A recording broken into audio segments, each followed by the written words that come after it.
Ka mbetur edhe një javë që prokuroria të kthej përgjigje për mocionin e mbrojtjes së Hashim Thaqit, Kadri Veselit, Jakub Krasniqit dhe Recep Selimit për rrëzimin e pikave të aktakuzës. Nga gjykata speciale kanë bërë të ditur për RTK-n afatet që kanë palët pas kësaj.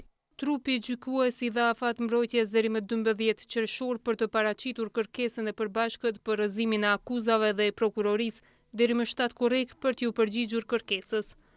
Trupi gjykues ka thënë se do të vendosë për mocionin deri më 14 korrik. Ky proces do të bëhet me shkrim. Në lidhje me seancat e ardhshme, trupi gjykues kërkoi nga mbrojtësit e viktimave që të jenë të gatshëm të paraqesin rastin e tyre duke filluar nga 16 korriku, derisa jemi në pritje të vendimit për mocionin për hedhjen e pikave të aktakuzës.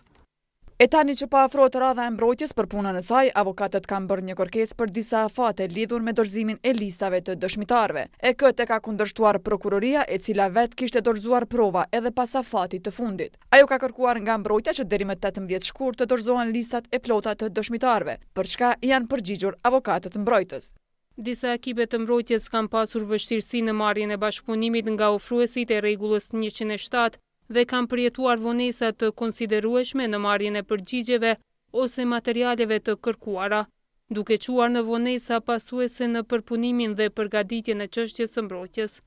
Për shembull, mbrojtja e Thaqit kërkoi zbulimin e dokumenteve nga një ofrues në vitin 2022, por mbi 900 artikuj të kërkuar u zbuluan gjatë majit dhe qershorit 2025.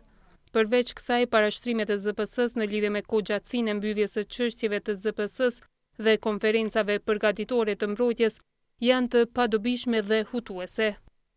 Ehat Miftaraj, drejtor ekzekutiv në Institutin e Kosovës për Drejtësi, thotë se sipas këtyre zhvillimeve nuk pritet që brenda këtij viti të ketë vendim të shkallës së parë. Është strategji e prokurorisë në mënyrë të jap sa më pak kohë mbrojtjes për të përgatitur, në mënyrë për të kundërshtuar aktakuzën, për të përgatitur dëshmitar, të cilët në mënyrë thotë e thonë të kundërt në asaj që e ka thënë ose ka dërguar dëshmi prokuroria. Por çka është e përsëris e rëndësishme është ajo që ka vendos trupi gjykues.